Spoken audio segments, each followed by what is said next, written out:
Hello दोस्तों, स्वागत है आपका हमारे यूट्यूब चैनल याहू बाबा पे। इस वीडियो ट्यूटोरियल में हम देखेंगे कि HTML का टेबल टैग क्या है, टेबल टैग के क्या फ़ायदे हैं और इसका हम क्यों यूज़ करते हैं। तो टेबल टैग बेसिकली एक टैबुलर फॉर्म में दिखाने के लिए डाटा, जैसे हमने कुछ स्टूडेंट्स का रिकॉर्ड दिखाना हो या कोई कंपनी का रिकॉर्ड, सेल परचेज वगैरह कुछ ऐसा कुछ भी डाटा हो, तो वो हम HTML के टेबल टैग में बना सकते हैं। जैसे कि आप इधर देख रहे हैं, ये एक स्टूडेंट का रिकॉर्ड है और यहाँ पर देखिए नेम है, कॉलम है, एक क्लास करके कॉलम है, एक जेंडर करके कॉलम है और एक परसेंटेज करके कॉलम है। और बाकी 4 स्टूडेंट्स आ रहे हैं जो अलग अलग रोज़ में आ रहे हैं। तो जॉन, स्टीव, बिल, ये और इनके सारे रिकॉर्ड आपको दिख ही रहे हैं। तो ये होता है टेबुलर फॉर्म में डाटा। तो इसको अगर हम अपनी HTML में बनाना चाहते हैं सेम चीज़ को, फॉर्मेट को, तो इसके लिए हमारे पास आता है टेबल टैग। और जो टेबल टैग होता है वो 2 चीज़ों में डिवाइडेड होता है, रोज़ और कॉलम में।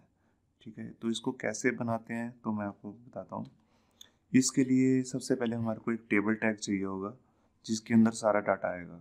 और डाटा बनाने के बाद रोज़ बनानी होती है, फिर उसके बाद कॉलम बनते हैं। तो पहले टेबल डाटा, टेबल टैग, फिर रोज़, फिर उसके कॉलम्स।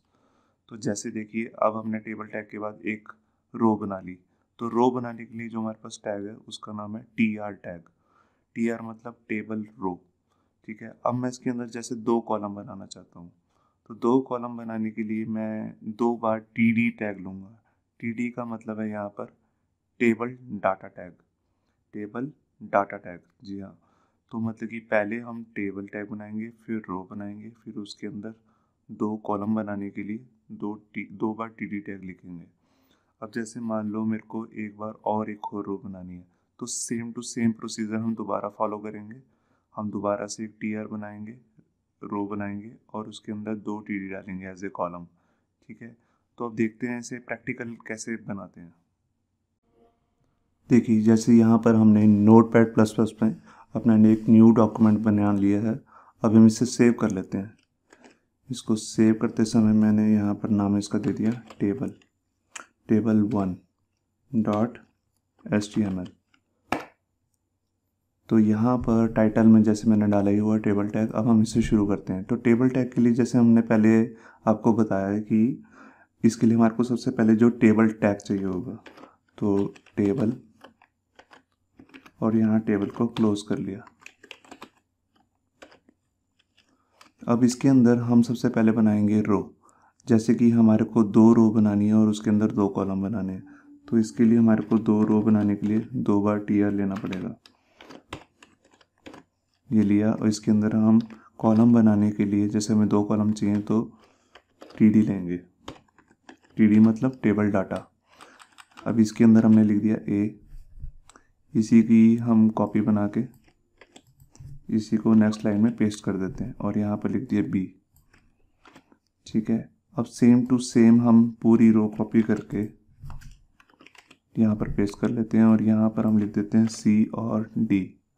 तो हमारे पास कुल 4 कॉलम है। ठीक है, पहली रो में 2 कॉलम है और ये दूसरी रो में 2 कॉलम है। ठीक है, इसको सेव किया और इसको रन किया, लॉन्च किया क्रोम में। तो ये देखिए हमारे पास ये डाटा आ चुका है, मगर ये भी क्लियर सा नहीं हो रहा कि ये क्या है। ठीक है, क्यों नहीं क्लियर हो रहा? क्योंकि इसमें बॉर्डर नहीं आ रहे, क्योंकि एक्चुअल लाइफ में टेबल्स में बॉर्डर होते हैं।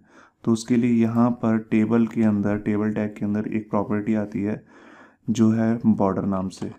तो बॉर्डर देके आप इसके अंदर 1 देंगे।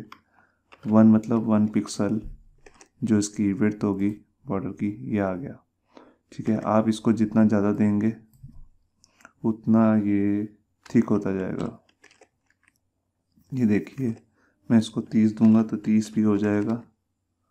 ठीक है, तो ये बॉर्डर की विड्थ बढ़ रही है, मगर अभी हमारे को सिर्फ 1 पिक्सल बॉर्डर बहुत है। ठीक है, इसमें एक दूसरी प्रॉपर्टी होती है टेबल के अंदर विड्थ की, तो वो भी लगा लेते हैं, विड्थ। अब जैसे यहाँ पर मैंने दे दिया 300 पिक्सल। तो जो विड्थ है वो हम 2 तरीके से दे सकते हैं, या तो पिक्सल में या परसेंटेज में। वो हम अभी थोड़ी देर में आगे बात करेंगे। अभी आप पिक्सल देख लीजिए। ठीक है, ये देखिए, ये हमारा एक टेबल बन चुका है और टेबल के अंदर 2 रो हैं और 2 कॉलम है, ABCD। ठीक है, अभी यहाँ पर मैं आपको बताता हूँ कुछ अंदर इसके अंदर कंटेंट डाल के। तो यहाँ पर मैं गया और जैसे मैंने यहाँ से लिस्ट ले ली, ठीक है, जनरेट कर ली। यहाँ पर मैंने ये कॉपी किया और ए वाली साइड, ए के बाद मैंने इसको पेस्ट कर दिया, सेव किया और यहाँ पर पेज को रिफ़्रेश कर दिया। तो देखिए जैसे ही मैंने पेज को रिफ़्रेश किया, इस वाले कॉलम में डाटा जाता था तो ये अपने आप इसकी विड्थ बढ़ गई, और बी जो डी है इन दोनों की विड्थ कम होगी क्योंकि इनके अंदर डाटा ही नहीं है। अंदर थोड़ा और डाटा डालता हूँ। तो यहाँ पर मैं कॉपी किया और ऐसे ही मैंने सी के अंदर भी पेस्ट कर दिया और यहाँ पर आकर ये देखिए और डाटा हो गया। मैं इसके अंदर थोड़ा एक बार और पेस्ट कर देता हूँ। ठीक है, तो ये आपने देखा।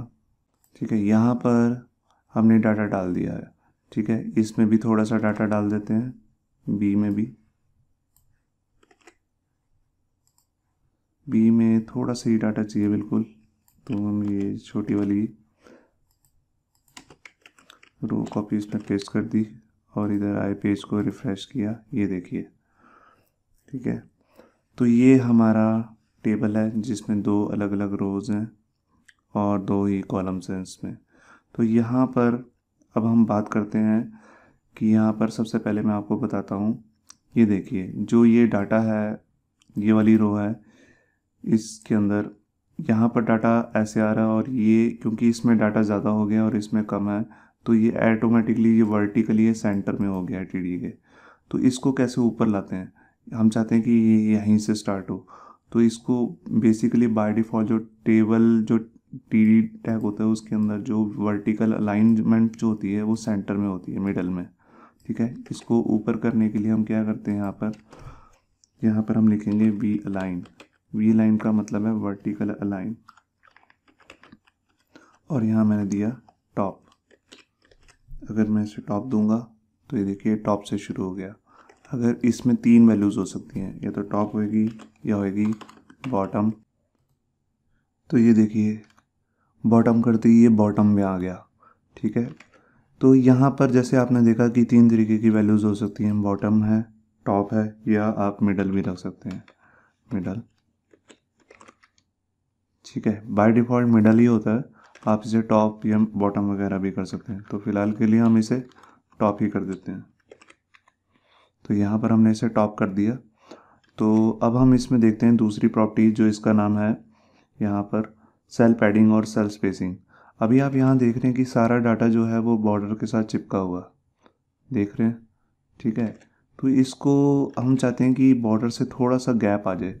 जब हम चाहते हैं कि ये जो एक सेल आ रहा है TD है जो, इसके अंदर से गैप हो, तो उस टर्म को क्या कहते हैं, सेल पैडिंग।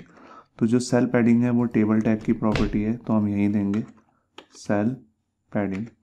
सेल पैडिंग देने के बाद हम इसमें बताते हैं कि हमें कितना गैप चाहिए। जैसे कि मैंने इसमें लिख दिया 10 पिक्सल। अब 10 पिक्सल का मतलब है चारों साइड से, ऊपर नीचे लेफ़्ट और राइट से, हर जगह से गैप आ जाएगा। ये देखिए यहाँ पर ऊपर से नीचे से इसमें भी हर सेल में गैप आ गया। आप ऐसा नहीं कर सकते कि सिर्फ एक ही सेल में गैप आए और बाकियों में ना आए। सेल पैडिंग जो है हर सेल में ही गैप लाती है। देखिए हर सेल में बराबर 10 पिक्सल की पैडिंग आ गई है। अब मैं इसमें अगर यहाँ पर करता हूँ 20, तो देखेंगे यहाँ पर और गैप आ गया। टेबल की विड्थ नहीं बढ़ रही है, टेबल की विड्थ उतनी है, जस्ट कंटेंट जो है वो नीचे खींचता जा रहा है, टेबल बड़ा होता जा रहा है। ठीक है, तो यहाँ पर मैं एक चीज़ बता दूँ, टेबल की कोई हाइट नाम की कोई प्रॉपर्टी नहीं होती, सिर्फ विड्थ नाम की ही प्रॉपर्टी होती है। तो यहाँ पर जैसे कि अभी हम यहाँ पर सिर्फ 10 दे देते हैं और ये देखिए हो गया। ये है सेल पैडिंग। सेल पैडिंग मतलब सेल के अंदर से जो गैप आ रहा है। अब हम बात करते हैं सेल स्पेसिंग की। सेल स्पेसिंग का मतलब है एक सेल से जो दूसरे सेल की जो दूरी है, ये लाइन, ठीक है, इस सेल से इस लाइन की जो दूरी है, बॉर्डर जो है, इसमें गैप आना, उसको कहते हैं सेल स्पेसिंग। तो उसके लिए हम क्या करते हैं, यहाँ पर देंगे सेल स्पेसिंग। अब जैसे मैंने यहाँ पर दे दिया 10 पिक्सल, इसको सेव किया, यहाँ पर आया और ये देखिए हर साइड से 10 पिक्सल का गैप आ गया। एक सेल से दूसरी सेल का जो गैप है वो है 10 पिक्सल का। यहाँ पर भी हर सेल में आ गया। अगर मैं इसको बढ़ाऊँगा, ज़्यादा दूंगा, जैसे मैंने इसमें दे दिया 50, ये देखिए ये गैप हर साइड से, ऊपर नीचे लेफ़्ट राइट से 50 पिक्सल का गैप आ गया। तो अभी के लिए हम इसे सिर्फ 10 ही रहने देते हैं। ठीक है, ये है सेल स्पेसिंग। सेल स्पेसिंग मतलब एक सेल से दूसरे सेल, और सेल पैडिंग मतलब सेल के अंदर से गैप पैडिंग का मतलब है। ठीक है, अब टेबल की एक और प्रॉपर्टी है जिसका नाम है बीजी कलर। बीजी कलर मतलब बैकग्राउंड कलर। ठीक है, मैं यहीं पर कहीं पर दे देता हूँ बीजी कलर। मैं कोई भी कलर हेक्साडेसिमल कोड से भी दे सकता हूँ या उसके नाम से भी। तो जैसे मैंने यहाँ पर दे दिया 10, तो ये देखिए पूरे ही टेबल के अंदर वो कलर बैकग्राउंड में आ गया। मैं इसमें कोई लाइट कलर दे देता हूँ, जैसे पिंक, तो यहाँ पे पिंक आ गया। ठीक है, अगर आप पूरी रो को एक कलर देना चाहते हैं तो आप TR में जाके देंगे। ये अभी मैंने यहाँ से हटा देता हूँ, अभी मैं सेव करके दिखाता हूँ। अभी तो वाइट हो गया।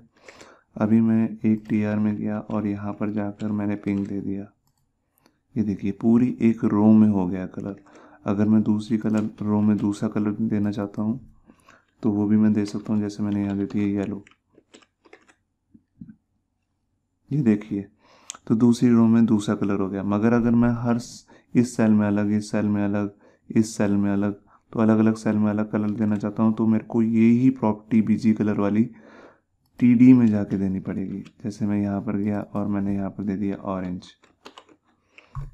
ठीक है, और मैंने पेज को रिफ्रेश किया तो देखिए यहाँ पर तो पिंक आ रहा है क्योंकि मैंने रो में किया हुआ पिंक, मगर इस TD में स्पेशलाइज हमने ऑरेंज किया तो सिर्फ ऑरेंज ही दिखेगा।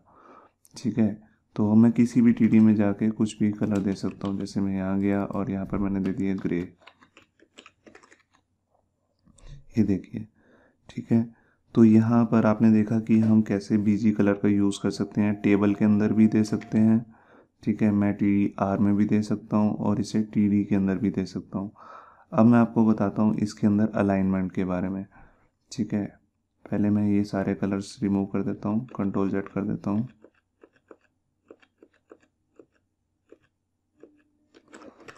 अभी ये हमारा पूरा वाइट हो चुका है।